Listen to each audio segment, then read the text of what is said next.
Hello student, चित्र द्वारा समंकों के प्रदर्शन की बात करते हैं। ठीक है ना।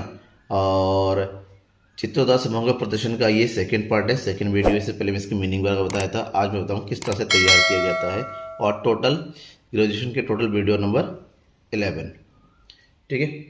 तो हम इस वीडियो में आज पढ़ेंगे कि एक विमितीय चित्र किस तरह से बनाया जाए। एक विमितीय यानी कि वन डायमेंशनल चित्र।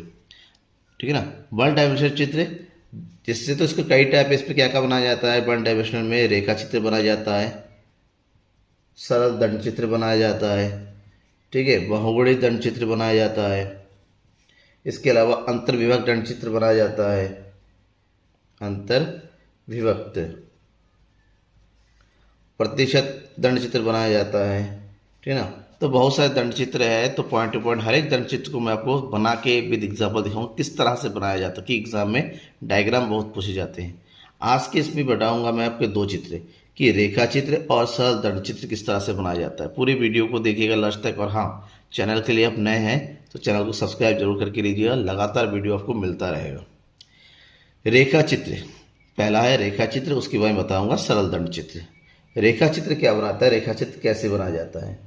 सबसे पहली बात तो रेखा चित्र उन आंकड़ों के लिए तैयार किया जाता है जहां पर पदों की संख्या बहुत ज़्यादा होती है और उसके जो मूल्य होते हैं, उसकी फ्रीक्वेंसी होती है वो एक जैसी होती है, लगभग लगभग, उसमें ज़्यादा अंतर नहीं होता है। ऐसे में रेखा चित्र का प्रयोग किया जाता है क्योंकि जो पदों की संख्या ज़्यादा है और उसके आंकड़ों के बीच में विभिन्नता भी कम होती है और ये एक ही दिशा में बनाया जाता है। सिंपली रेखा चित्र में क्या होता है, बार ग्राफ में एक सिंगल लाइन में हम जो है आंकड़ों को दर्शाते हैं। ठीक है ना। और ये सारे वर्टिकल वे में होते हैं। कैसे होता है देखिए, जैसे क्वेश्चन दे रखा है, निम्नांकित आंकड़ों को एक उचित चित्र द्वारा प्रस्तुत कीजिए। आंकड़े बहुत सारे हैं। एक्स अंकी पद दे रखे 6, 7, 8, 9, 10, 11, 12, 13, 14, 15, 16, 17, 18। वहीं पर उसकी फ्रीक्वेंसी दे रखे 4, 8, 12, 6, 20, 18, 15, 10। अब इसको जो है हमें ग्राफ के रूप में दर्शाना है। अब ग्राफ के रूप में दर्शाने के नियम क्या होता है? सबसे पहले ग्राफ के रूल ये है, जब भी हम ग्राफ बनाते हैं तो ध्यान में ये रखना है कि ग्राफ के दो डायमेंशन होता है, एक होता है एक्स और एक होता है वाई। इसको बोलते हैं एक्स अक्ष और इसको बोलते हैं वाई अक्ष। एक्स अक्ष हमेशा जो पद होते हैं पदों को शो किया जाता है और यहाँ पर पदों की जो आवृत्तियाँ दे रखी हैं, जो मूल्य दे रखे हैं वो शो किया जाता है। जरूरी है जो पद है पदों को जैसा दे रखे वैसा ले लिए, लेकिन आवृत्तियों को शो करनी, क्योंकि आवृत्ति इस क्वेश्चन में देखिए 4 से लेके कहाँ तक है 20 है, तो एक एक करके दर्शाना मुश्किल हो जाता है। तो जरूरी होता है कि पदों के हिसाब से यूनिट ले ले। यहाँ पर जो ग्राफ पेपर होता है, ग्राफ पेपर बनाएंगे तो बहुत वर्ग बना स्क्वायर बने होते हैं। नॉट प्लेन पेपर में आपको स्क्वायर खुद लेना पड़ेगा। यानी कि हम इस डेटा को किस ग्रुप में शो कर सकते हैं, ग्रुपिंग में बना दीजिए। आप देखिए यहाँ पर 4, 8, 12 लगभग लगभग चीज़ें 4 के ग्रुप में है, 4 4 के डिस्टेंस में। यानी कि हम जो है वाई एक्सिस में जो एन एक यूनिट लेंगे, एक यूनिट में कितने पदों का गैप होगा? 4 आवर्ती का, 4 फ्रीक्वेंसी गैप होगा। यानी कि ये 4 फिर 8। किस तरह से देखिए, ऐसे मैंने बनाया हुआ है आपको। ठीक है। यहाँ पर हमने मेजरमेंट अब एक्स दिया है, एक्स को शो करना है कि पदों के 6, 7, 8, 9, 10, 11, 12, 13, 14, 15, 16, 17, 18। और यहाँ पर हमने क्या लिया, आवर्तियों को शो करेंगे। आवर्ती मैक्स मिनिमम 4 है और मैक्सिमम 20 है। तो 4, 8, 12, 16, 20, 20 तक हमने दिखा दे रहा है। अब हमें क्या दिखाना है, पॉइंट टू पॉइंट एक एक लाइन बनाना है। सबसे पहले क्या दे रखा है, एक्स एक्सिस पद 6, पद 6 की फ्रीक्वेंसी कितनी है? 4 है। पद 6 की फ्रीक्वेंसी 4 है, तो जो 6 की फ्रीक्वेंसी 4 होने पर 6 पर जाना है और पॉइंट 4 तक सीधी एक लाइन खींच देनी है आपको। इस तरह से सीधी लाइन खींचना, कुछ नहीं। फिर आपका कितना, 7 पर है 8, 8 पर जाइए, 7 पर जाइए और 8 तक की सीधी लाइन खींच दीजिए। 8, ठीक है ना। और इसी तरह लाइन खींचते चलिए, आपका ये डायग्राम बनता चला जाएगा। ठीक है। फिर है 8 पर 12,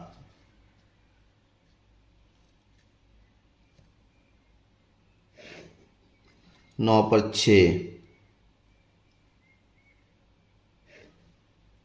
10 पर 20, 11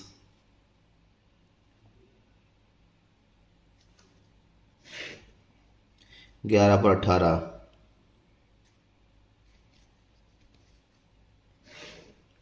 12 पर 15,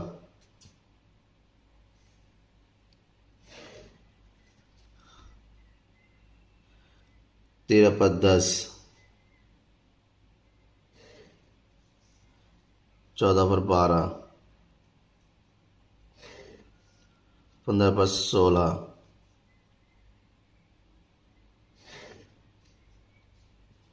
16 पर 20, 17 पर 18,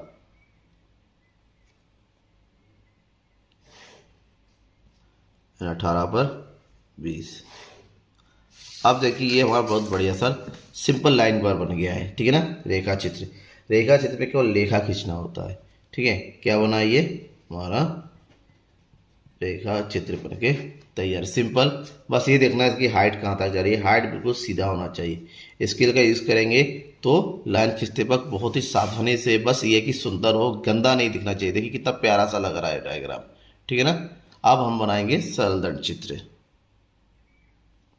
सरल दंड चित्र दो तरीके से बन सकता है। सिंपल बार डायग्राम, जहाँ पर आंकड़े कम होते हैं। सरल दंड चित्र यानी कि जहाँ पर दंड बनाए जाते हैं, सिंपल से खड़े खंबे जैसे बनाया जाता है, ठीक है ना। ये तो वर्टिकल रूप में बनाया जा सकता है या हॉरिजेंटल बना सकते हैं, दोनों को ही मैं बताऊंगा।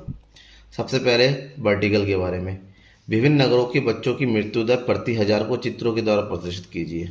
जहाँ पर नगर का नाम दे रखा है और उसमें बच्चों की संख्या। आप देखिए मैक्सिमम स्मॉलेस्ट 66 है और मैक्सिमम 3। तो हमने डेटा को 50-50 के डिफरेंस में बांट लिया। आप चाहे तो 100 भी ले सकते हैं, 40 भी ले सकते हैं, एज पर योर जो है कन्विंस, जैसा भी आपको अच्छा लगता है। लेकिन ज़रूरी है कि डेटा के बीच में हमेशा सेम गैप होना चाहिए। 50 ले जाए तो सबके बीच में 50-50 से लेकर 350। और यहाँ पर हम शो करेंगे नगर के नाम। नगर को सबसे पहले नगर कितना है, नागपुर 323। 330 कहाँ तक आएगा, 323 आएगा 300 और 350 के बीच में। एक रफ आइडिया कि एग्जैक्टली सीख सकते, हम मानते हैं यहाँ तक आएगा। तो सबसे पहले एक दंड बना दीजिए। कोशिश करना जितने भी दंड बनाएंगे अलग अलग, वो सारे दंड के बीच में जो गैप होता है, उनका जो थिकनेस होता है वो सेम होता है, सेम होना चाहिए। इससे वो दिखने में सुंदर हो जाएगा, ठीक है ना। ये हो गया पहला, नागपुर बन के तैयार है। मुंबई 274 यानी कि 250 और 300 के बीच में लगभग लगभग यहाँ आ जाएगा, ठीक है। इसी तरह आप जो है दंड बनाते चलिए। बस की हाइट पर ध्यान रखना कि हाइट कहाँ तक जाएगा, उससे ऊपर या नीचे नहीं जाना चाहिए।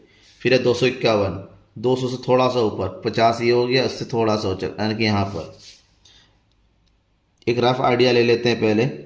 इससे हमारा गलती होने के चांसेस बिल्कुल कम हो जाते हैं। फिर है 244, 244 यानी कि 250 से थोड़ा सा नीचे, ये हो गया, यहाँ पर आ जाएगा।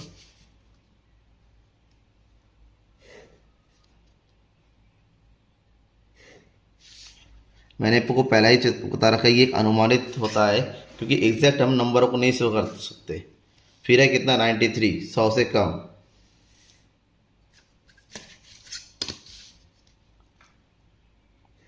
अब कोई भी आदमी इस चित्र को देख के बता सकता है कि एक्चुअली में शो किया जा रहा है, मृत्यु दर को शो किया जा रहा है। भारत के राज्य स्टेट में शहरों में मृत्यु दर बहुत ज़्यादा है, जबकि विदेशों में मृत्यु दर बहुत कम है।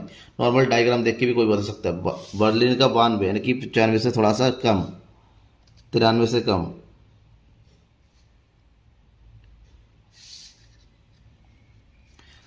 सफाई का बहुत बिल्कुल ध्यान देना है आपको कि गंदा ना हो, सुंदर दिखना चाहिए। फिर है 66, 50 से थोड़ा सा ज़्यादा, ये हो गया, ठीक है। हमने सारे इसके क्या तैयार कर लिए हैं, सारे बार तैयार कर लिए। इसको बोलते हैं सरल सिंपल बार डायग्राम, बार तैयार कर लिए। अब जरूरी है इस बार के बीच में सारे शहरों की नेम लिख दीजिए। नागपुर कितना हो गया, 323। मुंबई 274। दो से कम डेटा लिखना जरूरी होता है क्योंकि ऐसे एग्जैक्ट समझेंगे नहीं, यहाँ पर लिख दीजिए 93, 92 और 66। आप इस पर इसके शहरों के नाम लिख दीजिए, ठीक है ना। ये क्या हो गया, नागपुर। फिर है Mumbai, Chennai, Kolkata, Paris, Berlin and London. ठीक है, अब यहाँ पर एक बार जरा नज़र डालिए कि चित्र जो बना है बड़ा सुंदर बना है, बस आपको इसी सुंदरता का ख्याल यहाँ पर रखना है। ठीक है, नेक्स्ट, निम्नलिखित आंकड़ों को पढ़े हॉरिजेंटल चित्र द्वारा प्रस्तुत कीजिए। हॉरिजेंटल का मतलब आपको जो अपने यहाँ पर जो सीधा बनाया है वर्टिकल, अब इसको सीधा नहीं बनाना है, इस तरह लेटा हुआ होना चाहिए, दैट इज हॉरिजेंटल होना चाहिए। भोजन, कपड़ा, किराया, शिक्षा, अन्य व्यय और बचत को दिखाना है। तो ये जो मदे, ठीक है ना, जहाँ पर मृत्यु दर को हम यहाँ नगर को यहाँ दिखा रहे थे, अब वही चीज़ जो मदे यहाँ की बजाय अब यहाँ दिखाएंगे। ठीक है, और जो आंकड़े वो नीचे आ जाएगा। आंकड़े 300, 350, 50-50 का डिफरेंस आ रहा है, तो हमने नॉर्मली 50-50 का डिफरेंस से ले लिया व्यय को, और यहाँ पर मदों को दिखाएंगे। सबसे पहले कौन है? भोजन। भोजन को दिखाएंगे, तो भोजन का आंकड़ा कहाँ तक आ रहा है? 300। 300 यानी कि इस पॉइंट तक। ठीक है ना, तो 300 बना दीजिए इसको। सिंपल बनाएंगे, सीधा लेटा हुआ, तो ध्यान में रखना है आपको।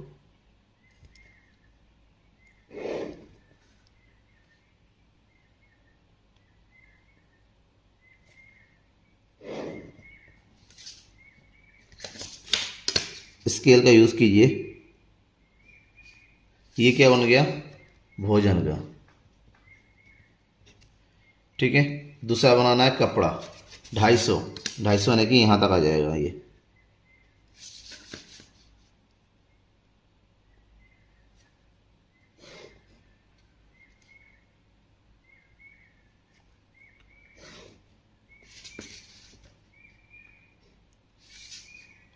फिर क्या आ जाएगा? किराया 200।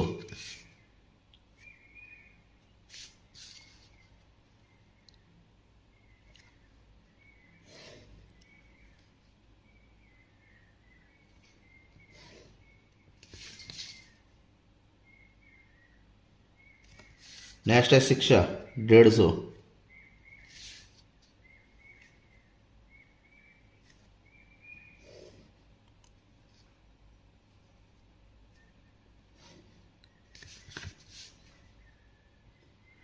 और अन्य व्यय 100।